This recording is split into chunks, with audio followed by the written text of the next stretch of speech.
Hello, hello, hello. Good morning, everybody. Happy Wednesday. Hope you guys are doing well. Welcome to Your His Story. We are so glad you're here. It's going to be an amazing day. I have a special guest, Blackhawk375, the Discord moderator and genius behind Allied for Christ, the Discord server and the community, and just excited about it. We are here just fully believing that what God has done in somebody's life, He wants to do it again in your life. The root word for testimony means to do it again, and we are all about that here. So our goal, our mission is that you would leave this channel every week and you would steward God's story in your life that much better. And so we hope that you're encouraged this morning. We hope that you receive what God has for you this morning. And we're just excited about it. So thank you everyone for being here in the chat. Cryo Phoenix, Alexandra, you guys are amazing. Caleb, thank you for waking up nice and early. Got our IRL friend here from church in the chat. French Pancake, everyone say hello. So real quick, I just wanted to mention too, every week we have been adding value to the people who come on and share by giving them the opportunity to choose an organization which a subscriber or a dono or even somebody wants to partner with the ministry themselves can go and support. And so this morning, Blackhawk gave me the name of the organization. Is called San Francisco City Impact.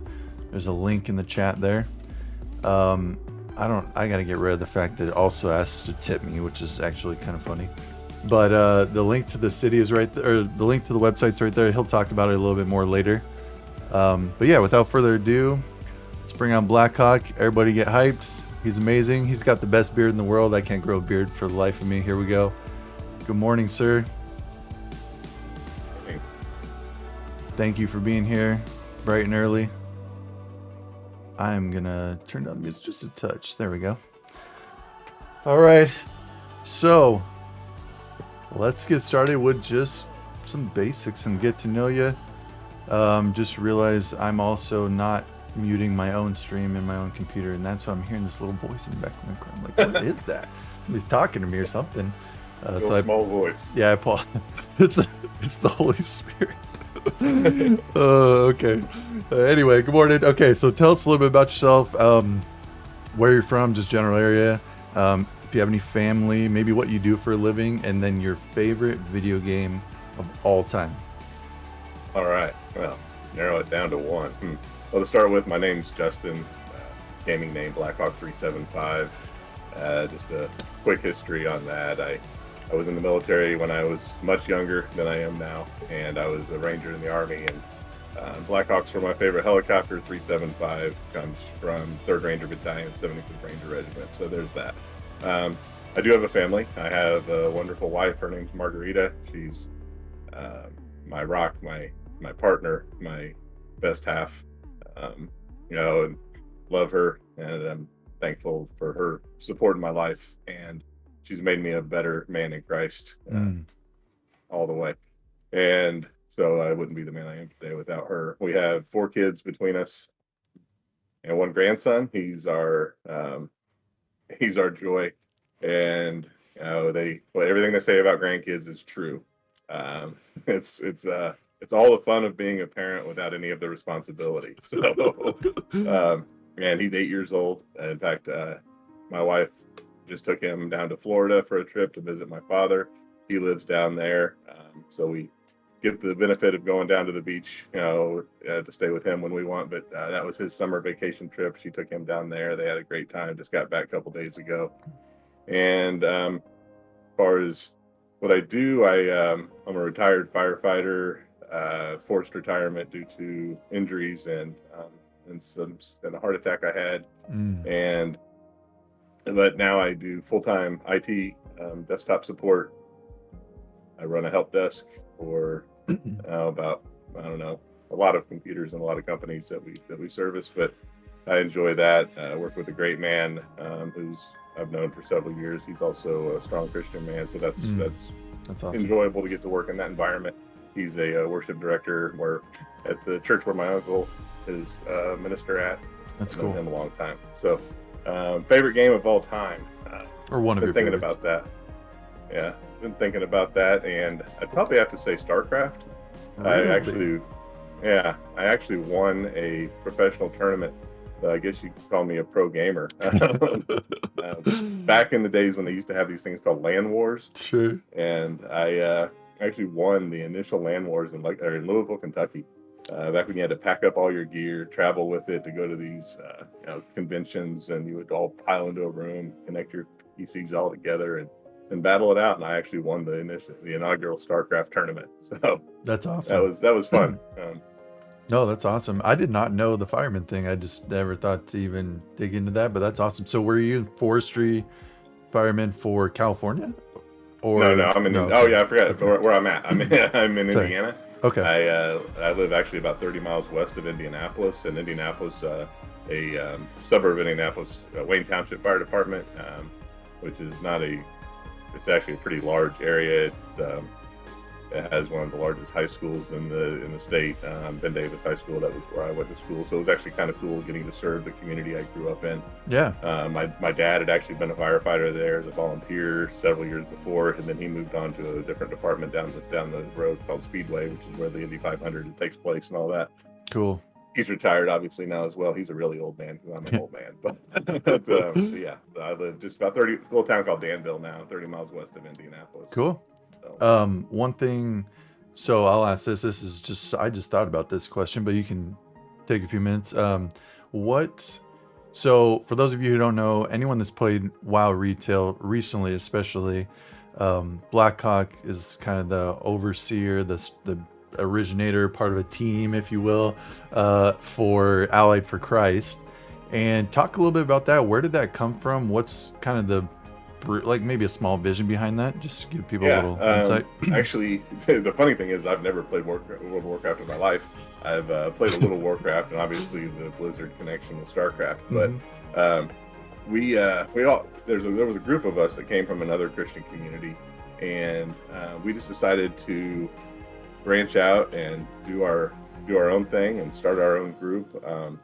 And that was a while ago now. And we it was the Bearded Tyson was the one that had the Warcraft group, and he had so it's From a Mustard Seed is the actual name of the group there. Yeah. And I was kind of the first one to leave the other community, so I just happened to be the one that started the Discord server. Sure. And there was Flying Aces, Bugs, Captain America, 1611, who's no longer part of the community, but he was a big influential part of that group as well. We started off kind of where we are now, still with Destiny 2 and WoW being our base games. Yeah.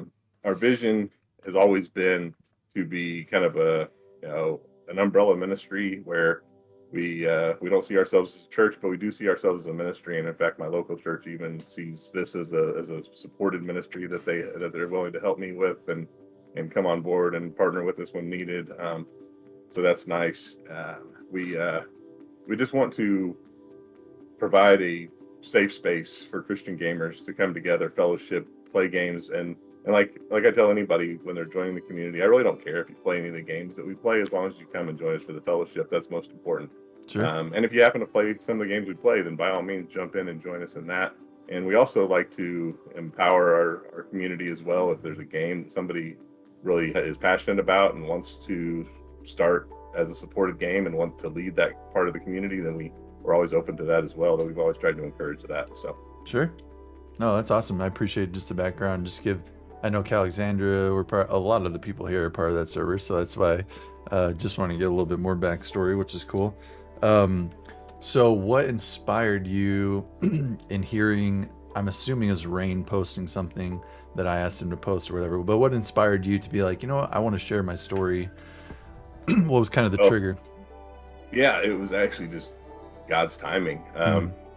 as so many things are. I saw the post. I don't remember if it was actually you reaching out or if it was Rain, but somebody had posted something when you were first getting ready to launch this, just about how you were looking for people to come on and share. Mm-hmm. And given the fact that I'm the director of ministry of the group here and we've been around for a while now, I've never actually shared my testimony and with the group. So I've always wanted to, but it's a long process. Sure. That as we'll get into, I like to say I had a very long road to Damascus. My testimony is pretty awesome, as all of them are in their own way. But I just thought this would be a great format, and I really love what you're doing and what you're trying to accomplish here. And thought, what a great way to kind of bring that out and share my testimony. Finally. Yeah. I appreciate it. No, I appreciate you reaching out. At first I thought, I have no idea who this person is. They're just reaching out. I'm excited about it. And then couldn't find out you run the whole Discord that I've been a part of for like 6 months or however long. It's pretty funny. It's one of those things. This is a lesson to everybody here. You know, when you go to Discord and you join a new Discord and it has like the rules and the guidelines and all that stuff, I'm with that person that just goes click, click, click, click, click, click, click, all the rules. Yeah, in there it would have explained his role and how he's connected and how that all works, and I just bypass all that, so that's my bad. So, anyway, no, I appreciate you being here. Appreciate you being willing to share your story.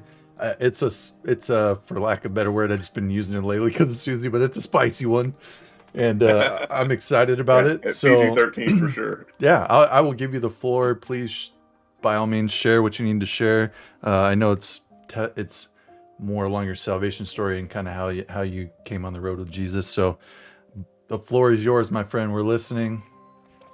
I really appreciate the opportunity just to come on and share this story. And I hope and pray that it does encourage someone, and that someone's able to find some, purpose in this as well. And it's been my life. I've made a lot of bad choices early on in my life, and that, so I'll kind of start there. When I was young, just got involved in a lot of bad things. Well, we grew up poor, and I learned, as a kid, you always seek out, attention, and you want to be popular. And unfortunately, I found out that fighting made me popular, and I was good at it, unfortunately. And so I kind of get gravitated into that realm and that group of people, and ended up in a gang, and which was actually part of the Compton Crips. Branch that a couple of guys had moved out to Indy from Compton and started the gang here, and I got connected with that, and it felt like my group at that time, and I just I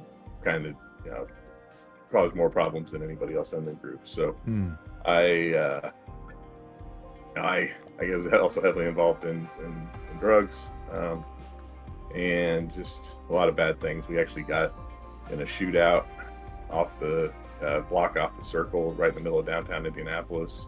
At one point, I ended up with 10 bullet holes down the side of my car while I was in it. And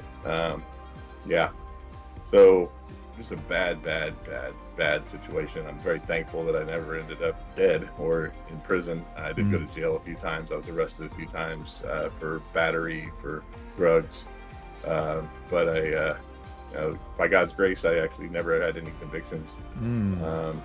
And which is why I was able later on to be a fireman, and join the military and those things. But so after the shootout, actually, is kind of where the jump off began. And I remember my mom still talks about this to this day. When I came home from the impound picking my car up, and the bullet holes were down the side of it, and she said, like, I hope you realize now, that what you're involved in, and what the gravity of this is. And my reply to her was not a good one, and it also wasn't honest. I said, no. I said, the only thing that makes me realize is I'm invincible. And I kind of had that attitude when I was younger, but at the same time, I had this brokenness inside of me that I knew was there. I used to just lay in bed and take hours sometimes to go to sleep, because all of the stress would just pile in on me when I would just go to bed at night. I'd spend most of my day, getting high, smoking weed, just to numb all of that out. And then when I hit the bed finally at the end of the day, it would just all kind of pile on me, and it was really hard for me to fall asleep back then. So even though I would say that to my mom, and I did say that, it wasn't what I was truly feeling inside. And at the same time, I also was not. I was very hostile towards God and towards Christians. I have a family that has some people that are very strong in faith, that I would actually argue against them, pretty adamantly, and Mm. fight with them about Scripture, about God, about just all of that. And I was, I was a very angry atheist, to kind of classify it. But um, so I got in that shootout, went to jail that night. They tried to uh, charge me with attempted murder. I never actually fired any shots. The guy that was in the car with me did, but um, ended up, he pled guilty to his charges, Mm. and they kind of ended up dropping mine. So I, I knew that I needed to take my life in a different direction, Yeah. and I also was starting a family and not in very good situations. So I decided to join the military. Um, in fact, that was one of the reasons that my court situation went as well as it did at that time, because back then in the 90s, if you joined the military, that was kind of something that the court looked favorably on. And Yeah. nowadays, if you're in a court situation, the military probably won't even take you until you're finished with it. But it's Sure. a whole different world. But back then, that was the situation, and it was actually a good thing. We used that. My attorney used that, and so they dismissed my charges. I joined the Army. I decided to join the Army as a Ranger, and um, went in with an airborne contract, and then volunteered for Rangers at airborne school. But that's a whole other story. But just a side note there. Um, so I got to basic training. My aunt, who is one of the people in my family who has strong faith and just a really strong Christian, she's passed away now, but she would send me letters and books, Mm. and she was probably the one I argued with the most Mm. against. But she never backed down. She was always strong in her faith and stood firm in Christ, and sought after me for whatever reason. I never gave her any reason to, but I guess just because I was her family and that was important to her. So she would send me books. Like one of the most important ones that stands out to me was Evidence That Demands a Verdict by Mm. Josh McDowell. Very big book. Um, but in basic training at night, when you're done with everything else, you get some time. And so I dug into that, and just that physical evidence kind of made sense to me. And so I was young then, and actually also met a chaplain in the Army. He kind of just talked with me about some things. And at that point, I started having this feeling that that God was real, that there might be something to that, but it wasn't something I dove into or really sought fully at that point. I still was coming out of this very wild and crazy lifestyle, and I still had a lot of that within me. And I still was drinking, and partying a lot with the guys in the Army, and so went through that phase and went to church a few times. And I was kind of a Christmas, Easter kid. I'd go to church on Christmas and Easter with my family, but that was about it. So, and I went a few times, and I had a few experiences where I felt God drawing me to Him, during that time. And a few times I actually dove into it, but not, it was more the seed sprung up and then it quickly faded. Mm. That was my soil at that point. So went through that. And then, um, yeah, it was just kind of a life lived along those lines for a while. And then there was a point where my dad had went through his own struggles, and even though I had God used me in his life to help him with some things, I still wasn't fully rooted and committed myself. But I had started becoming more. Well, actually, back up a little bit. I was working with my mom at a mortgage company, Okay. and there was a man named Bob, and Bob was actually just a friend of my brother's, and he was an older man, and he worked there, and I ended up working there because I got laid off from the IT field and needed work. So my mom, had a mortgage company, so I went and worked there. I hated it, and I was still partying and not really living my life right, and not going to sleep at night, and staying up late and waking up late, and so is my mom's business, and my uncle. So I kind of would just wander in whenever I wanted to, and my mom would kind of help me with my work. So I didn't really, and they actually had a basement that had some offices down there, and nobody was down there. So I set my office up down there so I could just kind of be away from everybody. When I did come in, I could just go down there, shut the door, and kind of just get away from everybody. But Sure. so Bob decides that he's going to move down to the basement too. Oh. And Bob was a really strong Christian man, and he and I connected in a way that I'd never connected with anyone else. He actually built a desk next door to where my office was so that he could be down there. He said and he would tell you, if he's passed now too, but he would tell you that God called him to come down there, and that I was his mission. That's awesome. And he would just come in, turn my light on in my office, and sit down in my chair in front of my desk and just start talking to me. And I didn't want him in there, but he would come in and he would just start sharing. And he had a rough life as well. He'd also been in the Marine Corps. He was they called him High Tower. He was a big guy. He was probably 6'5", 6'6". He'd been a prison guard. Just kind of an in-your-face kind of guy. And he'd get in my face with the truth. You being from your background, was it easier to connect with him because he was kind of like a big, rough and tough kind of a guy, or used to be? Absolutely. Okay. Absolutely. And I'd always kind of seen Christians as meek and weak. That's why I asked. That kind of thing. Yep. Yeah. And then Bob comes along, and he's this whole different kind of guy that was like me, and I connected with that. And then he actually came from a similar situation where he used to argue against it too. And in fact, just a quick side note, he became a Christian because he was reading through the Bible to be able to argue against it. And he said on the third time through, reading Matthew, actually, it just kind of hit him, and he was like, okay, I'm a Christian. But then God brought him into my life, and he became my mentor, and he was always there for me, and always just a man who was very knowledgeable in the scriptures. He always said that he could never be in ministry because he had too much blood on his hands, was what he liked to say. But he would, he would be a hired gun, so to speak, is what he called himself. Sure. But anyway, he was my mentor, and he was the one that God used in my life to bring me along. But even then, still, it was something I never. It took a while still for me to fully grasp on and hold on to Christ and just really submit myself to Christ. And there was a moment in October of 2009. And I'm not sure if you're familiar with Discipleship Walk community, the Emmaus Walks, Great Banquets, those kind of things. They're all the similar kind of situations. And my dad had been on one, and he had always wanted me to go on one. And he kept bugging me about this one. It was going on in October of 2009. And I was like, yeah, whatever. And finally I was like, you know what? Fine, I'll go. Just leave me alone. I'll go.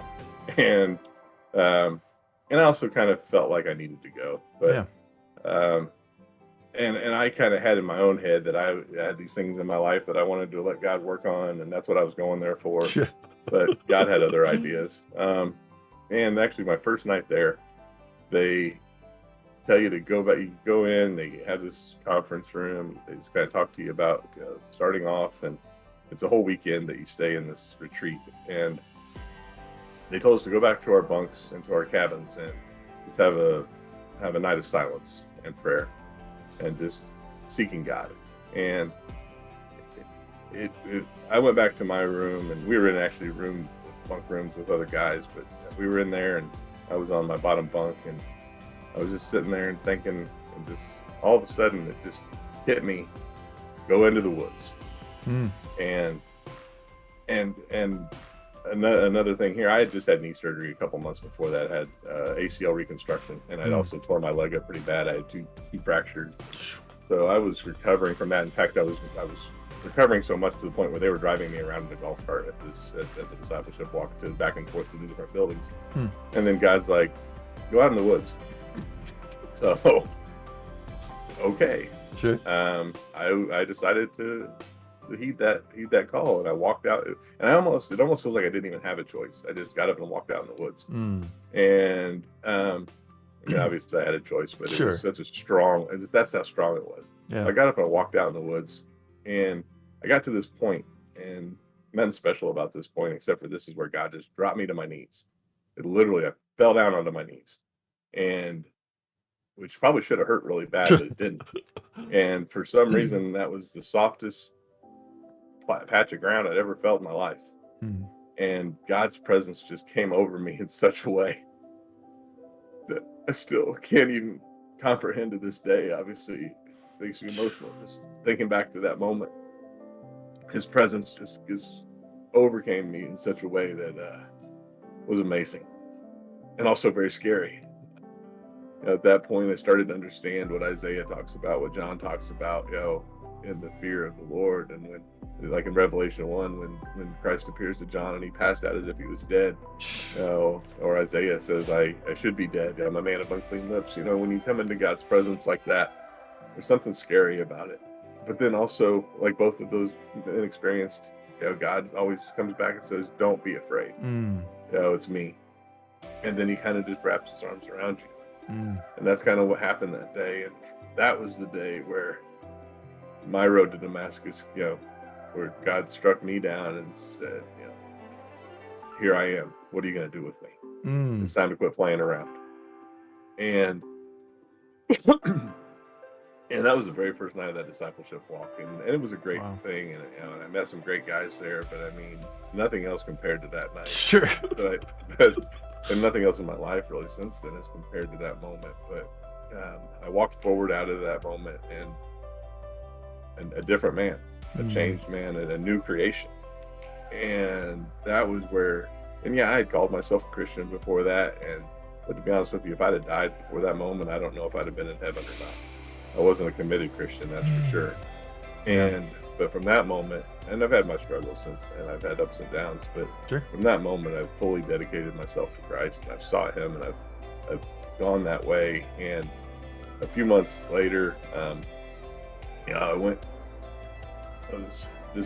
had this moment where I felt God calling me out to this place in Taos, New Mexico, and it's called the Badlands, or it was actually the Sangre de Cristo mountain range. And I'd never been there in my life. But 7 years before, my mentor Bob had a vision, and he had a few visions in his life, and the rest of them he had kind of figured out what they were, what God was showing him in them. This one, though, he never had figured out, or it didn't really make sense to him, but it was of a mountain and this fence and this barbed wire and these things going on, and an altar made of rock, and just all these things that were in this vision. And we hadn't even talked about it in years. And all of a sudden, I knew that had something to do with me. And so I called Bob and I was like, hey, brother, I remember that vision you had? And we talked about it. And he's like, yeah, absolutely. And he knew, somehow he knew where it was, even though he hadn't been there either. He knew where it was. And so I went there. I knew I had to. And actually, I rode with my cousin, Paul. And he had joined the Army. I'd helped him get in the Army. His dad had just passed away, my uncle, and so he joined the Army, and so he had to be out to California, to Fort Irwin, and so I was like, hey, it's just a good opportunity. I'll tag along. I'll drive with you. We'll share the trip and go out there together, and we'll go to Taos, New Mexico. And we got there, and I asked a few people about the mountains, and I thought I knew where I was going. So this kind of gives you a little bit of that idea about my story and my personality. Is I was like, all right, let's go.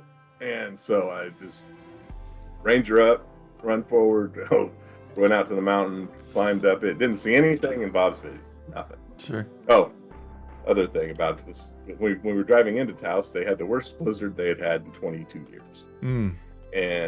And we just were lucky to survive the drive through the mountain pass getting into Taos the night before. And so, but then I wasn't prepared for blizzard. We were going to California and came from Indiana, and it was December, but I start climbing this mountain path. I've got on tennis shoes, jeans, and jacket. I've got a Snuggie with me and my Bible. And so I start climbing up, walking up this mountain path, and it wasn't like I was like on the sheer face of cliffs or anything. It was a path, and it wound around, and I walked up it, and I mean, it was a steady incline, and it was, especially, now I'm a few months further out from my knee injury, but I still was, recovering from that. Sure. And there were points where I was in the snow up to my knees, and I never saw anything, and I was getting discouraged. It was beautiful, and I took a lot of cool pictures, and I did have a camera with me, and I got to the top, and I'm like, where else am I supposed to go? So I actually set my Bible down. Well, Bob had told me to look for piles of rocks. He's talked about how the Hebrews would pile rocks as kind of an altar. He said, look for that. And I got to the top of this mountain, and there was a pile of rocks there. Set my Bible down on that pile, and opened, and just was going to take a picture of it. It actually had a little wood cross for my discipleship walk. Put that on top of it. Was taking a picture, and good picture. And then all of a sudden, this wind just comes out of nowhere, blows my Bible open. And I mean, I know this sounds far fetched, but it's the truth. I'm not. And it blew, awesome. blew it open to the way of wisdom and the way of folly, and and Proverbs, and then it actually was just like this thing in my Bible. It was like one of the highlight sections, and it said that the way of wisdom and the way of folly. All of a sudden, I just knew I'm in the wrong place. God just came over me, and I climbed the wrong mountain. Literally climbed the wrong mountain. And so I came back down, and when I got back down, I see these people coming down, like literally right across the street. And I was like, hey, is there a fence over there, an old rusted barbed wire fence? Is there an altar made out of rock kind of thing? They're like, oh yeah, the Boy Scouts built that a few years ago. It's up there. And I was like, oh, okay. And literally, I didn't even see this other path. Sure. And it was literally, but there was a sign that said "Welcome to Taos" that was blocking it. And so, my cousin actually had to be to his base. So I was like, man, and I was exhausted. There was no way I was going back up that path that day. So we go visit this church, and it's it was an old Catholic mission that was at that point listed as one of the top 10 places to visit before you die on Yahoo Travel. Yeah. And just a beautiful, it was like from the 1600s. It was Franciscan mission. And so we went there, and they have this painting apparently that's supposed to be something special, and you pay $5 to go in and watch a video about it. So we did. Sure. And I go in there and sit down. I turn around, my cousin, he's gone. I'm like, where's he at? He just disappeared. And then all of a sudden I get a phone call, and he's like in tears, and he's in the priest's office, and he's like, buddy, I just broke my arm. I was like, what? You were just with me like 5 minutes ago.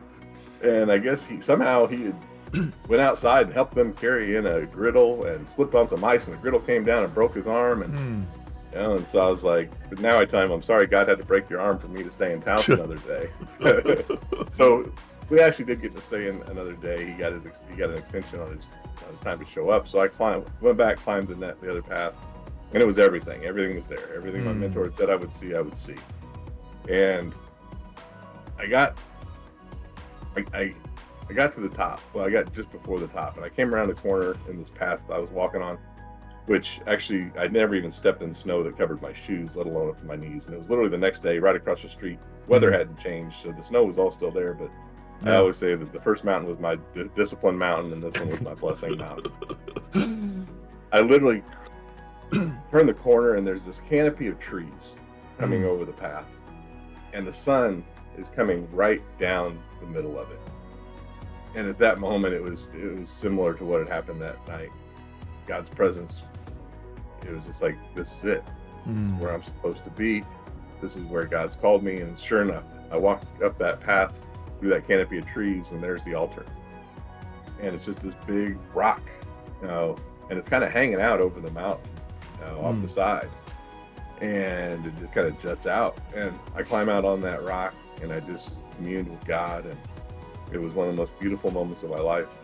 And he showed me some things, and some very personal things, and some very public things that he called me into ministry. And I had never even thought about being in ministry. I had never thought about any of that, and I had no idea what that even looked like. and God didn't give me a whole lot of information other than that I just knew He was calling me to ministry. So we finished the trip, got my cousin to California. I came back home and just started seeking God in that. And I kept coming across, well, I knew that it would have something to do with my past and that I needed to go into the inner city. And so we started, and then a guy named Ty that I'd met on my discipleship walking, and I had become good friends and brothers in Christ and really close. And we still hang out to this day. But and somehow we both just knew he was going to be involved in it with me, and we were going to do this together. And so we just started driving around, in areas that I had kind of been in before. And there was one place that just stood out, and it was called Bethel Townhomes, and it was right across the street from the largest housing project in the city of Indianapolis. And then also Bethel kept coming up in my Bible studies, and as far as Elijah and just all those things coming up. And so but God just pointed us right to there. And Ty had also had a friend that ran a ministry in East St. Louis that where they just grilled out and kind of connected with the community that way. So we kind of felt like God was pulling us in that way too. We went and actually spent a day hanging out with that ministry. And sorry, just by chance, was it the Dream Center? Yeah, Jay actually had a lot to do with the Dream Center. Yeah. Yep. Yeah. Jay Covert is the guy that we hung out with, and he's very connected with the Dream Center. That's awesome. It's a great ministry. Yeah. Go ahead. Yeah. Assemblies of God group, and Jay does great things in East St. Louis, and actually he's planted a lot of other stuff around the country too. But we learned a lot with that, and then the way God just works, the way God pulls things together. I didn't have anything. I had no trailer. I had no grill. No, none of this, but we just knew and trusted God would provide. And so a guy at the firehouse is like, "Hey man, I got a trailer you can have." Like, have it, like a dual axle trailer. You can have it. Okay. That's awesome. And then we had actually we got scrapped up a couple old grills that we come up with, and then to kind of connect it back with my wife now. Her and I went to high school together, and so we knew of each other, but we didn't know each other. And she was a good girl back in high school. I was absolutely not a good guy, and I knew that. So her and I never really interacted back then. We had a couple classes together. I think that was about it. Sure. She told me, she'd tell you now that she thought I was a jerk back then. Yeah. And I was. She's right. Oh, but I had actually put it out on Facebook that we were starting this ministry, and if anybody wanted to help out and volunteer, and she volunteered. And because we somehow had become friends on Facebook, and she had volunteered to help, and her and one other person is the only people that I had like 600 friends on there, like two people volunteered to help, and she was one of them. And so we ended up just pulling up on the corner out there, and she came with us that very first day. It was July 3rd, 2010, and we called it Dependence Day. And we had flyers with scriptures about being dependent on Christ, and we had a whole bunch of hot dogs and bottles of water. And so we just started grilling out, and we pulled up on the corner right there at Bethel, right off this main street, and right across the street was the housing project. And next thing you know, this one guy walks up, and he has on this shirt with pot leaves all over it, and just his name was Joey. I came to know him pretty well. Yeah. Good guy. And he's like, "What y'all doing?" But we hadn't had anybody approach us yet, and we were trying to give out food. Nobody would come up, but we didn't even see anybody except Joey. And then he's like, "Y'all, let me go let the people know you're here." So he like disappears around the corner. Next thing you know, like 20 kids just come running all together, out. And then a few adults came out and stuff, and we had a great time. And we ended up doing that over and over. We went back every weekend or a couple times a week and just set up and cooked, grilled out, and handed out food and shared the gospel, and worked with people, and became some people that I'm still know to this day. Just God allowed us to do some mentoring with some young people there. It was really awesome. And I was able to really kind of connect in a deep way with my wife at that point. But we actually kind of spent a few weeks, going to a few Christian conferences and just kind of just sharing our life stories with each other and becoming friends. And then all of a sudden, we just kind of drifted apart. Our friendship drifted apart, and we didn't talk to each other for a few years. And then 6 years ago, we reconnected and just really reconnected and got married. and That's awesome. and that's how that happened. And like I said, Yeah. she's really, I was pretty firm in my faith and strong in my faith at that point, but she helped refine it in ways that never would have been refined any other way. And she's been awesome like that. But so back to the ministry, we decided that we should probably go in and talk to the people at Bethel and let them know, that we were doing this, and just kind of talk to them and introduce ourselves. And we go in there, and I introduced myself. Sean was the apartment manager, community manager, and she's like, "Oh, you guys are the ones that have been out there. The people have been talking about this." And she's like, "I've been wanting to meet you." And she's like, "I'd actually been praying for God to send someone to this community." That's awesome. And so she's like, "I want to show you something." And I'm like, what do you want to show me? And she's like, come here. And walk around the corner, and there's this huge community room. She's like, I want you to use this. I want you to have this room. It's huge. And I'm like, what do you mean? She's like, I want you to be able to work out of here, to do ministry out of here. That's amazing. And I'm like, well, we don't really have any money. And she's like, no, you don't understand. I want you to have it. I don't want any money. Wow. I prayed for this. And so we actually ended up inside there, but we still always went out and outside and kept true to what our mission was, cooking and feeding the community. And that kind of became a thing too, where we went our first Thanksgiving there, we served like 100 meals in the community. And then after about 5 years, we ended up serving over 1,000 meals to the community. And that became a big thing we did every year. Yeah. Just the way God works is just amazing.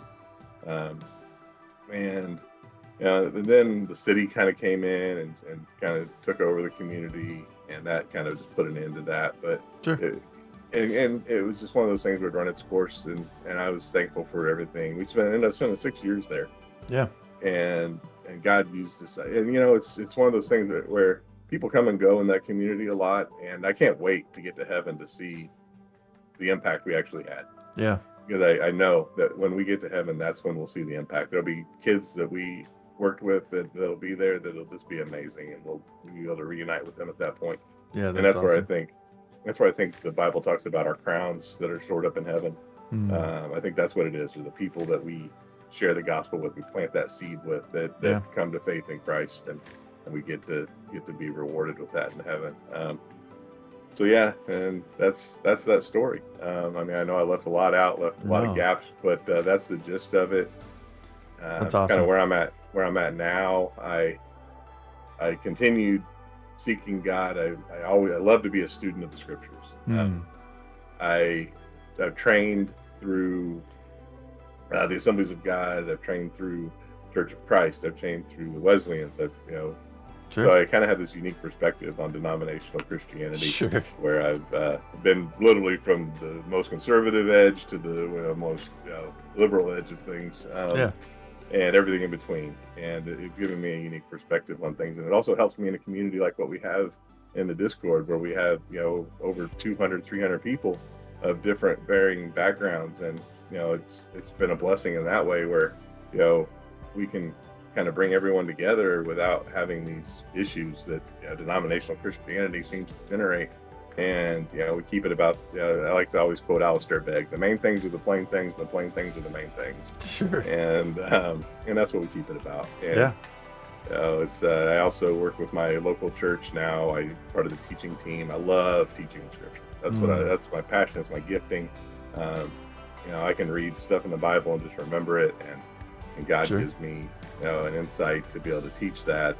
Church history is something I'm really passionate about too. So that's awesome. Anyway, no, I appreciate you sharing your story. That's amazing. Get an amen in the chat if you got the emotes.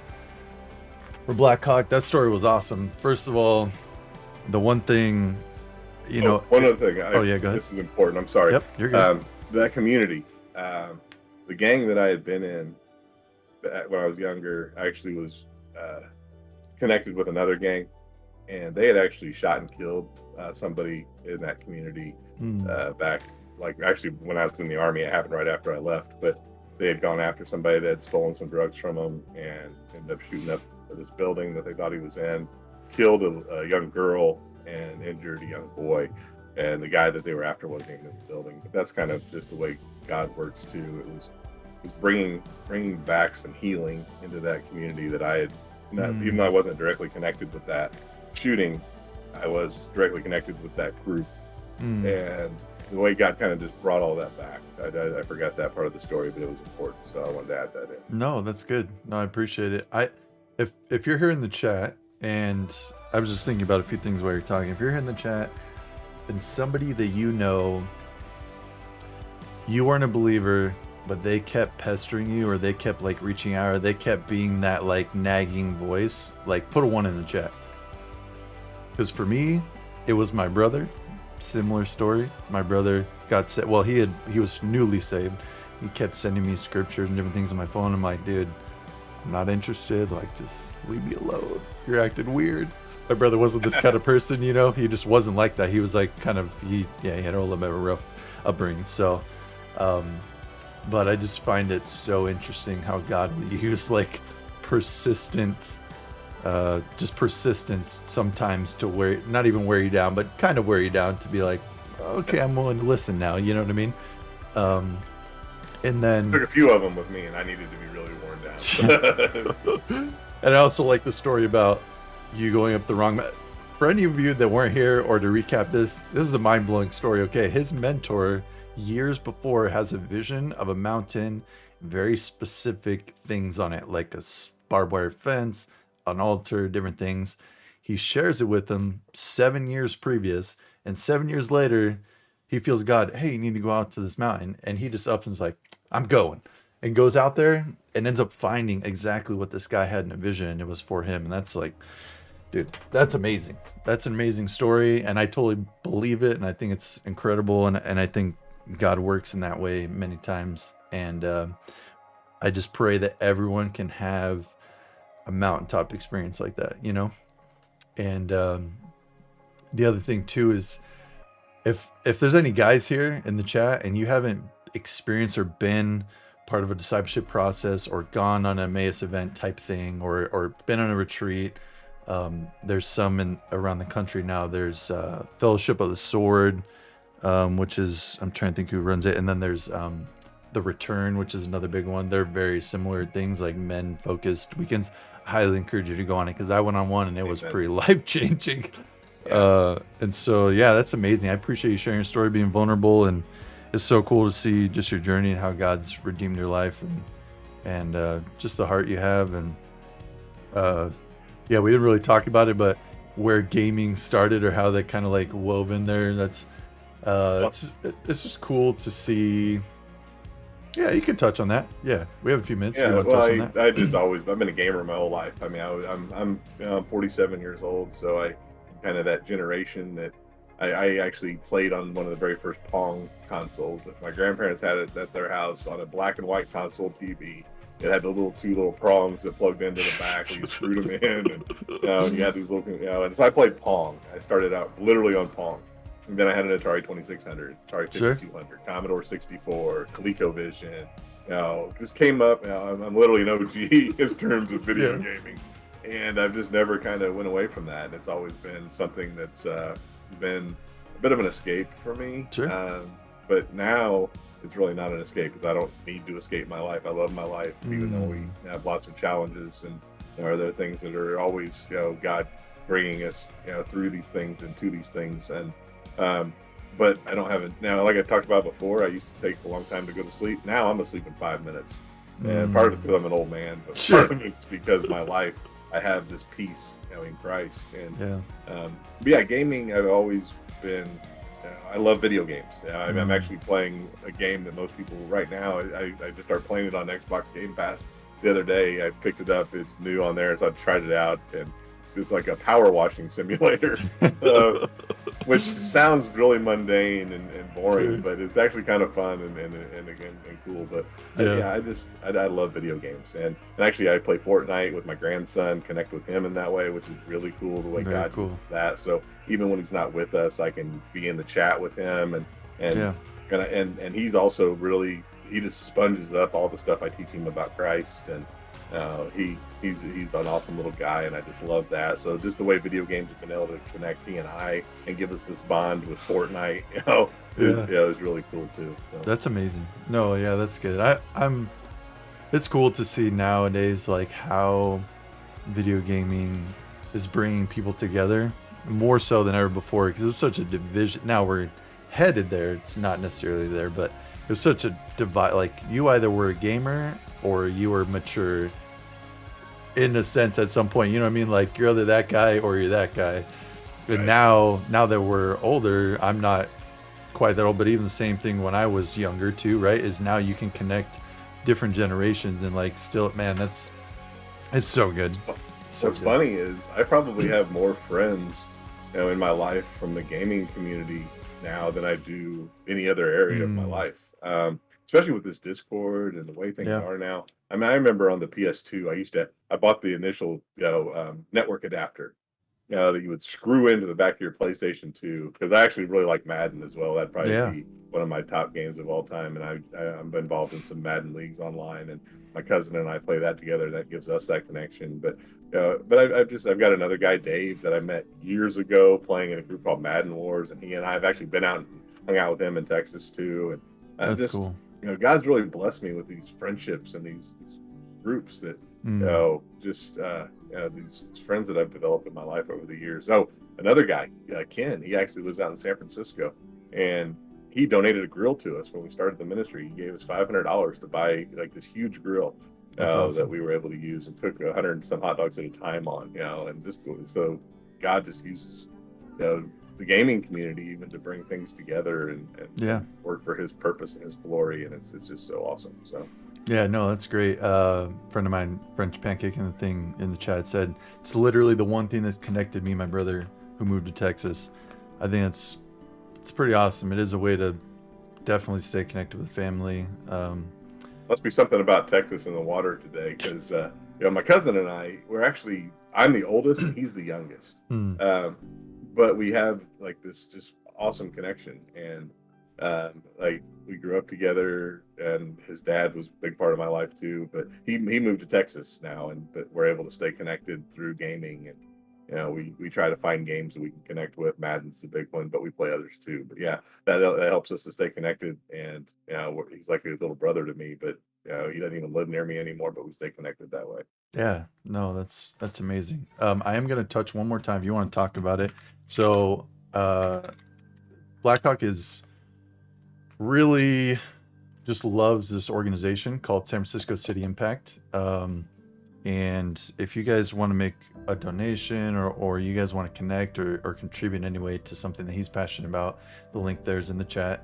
Why don't you just take maybe 2 minutes, just talk about it, kind of where that came from and why you're passionate Yeah, about it? San Francisco City Impact is a group that works and has been working for many, many, many years in the inner city of San Francisco. And my friend Ken that I just mentioned, he actually told me about it when we were getting our ministry going. And so we went out to San Francisco a couple times, and they have a leadership program and a mentorship program, and I went through some of that. Ty and another guy in our ministry, Doug, we all went out there and went through a few of their conferences together, and actually helped them set up a couple buildings, and just partnered with them and saw firsthand what they're doing out there. San Mm, Francisco is a crazy place, that really, really, really needs mm-hmm. God's touch, in ways that other places I've been, I'm not, I don't compare to San Francisco. Sure.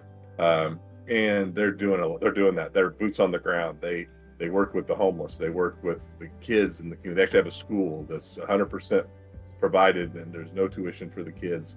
They provide meals for families. They work in these single room apartment communities out there where people are just destitute and like this close to being homeless, Sure. and they go in and provide food, but also provide spiritual food for the people as well.